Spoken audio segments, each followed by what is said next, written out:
असा मी अण्णा पाटोळे अंगठे हा. बहादूर एका शेतकऱ्याचा मुलगा जातीचा धनगर मेंढरा क्या वागणं तसं आहे, माझं गुण तसं आहे. देवला असताना ते माणूस मला काय म्हणला, अण्णा तुम्ही आमच्या इथे तुम्ही जेवायचं. बरं जेवतो म्हणलं म्हणा.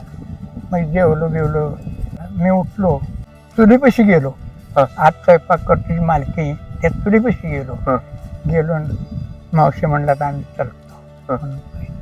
पाय पडला. पाया पडलो. उभा राहिलेल्या जाग्याला तिच्या डोळ्यातनं पाण्यात ते पाहिजे.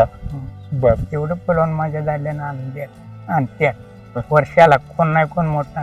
पण आणि ती म्हणला, अण्णा म्हणला जगला वाचलं तर पुढच्या वर्षाला पण आमच्या पराळ्याला तर मी यायचं. एवढं मोठं पलवून मी आणतोय, तुम्हापेक्षा सुद्धा मोठं आणल्यात.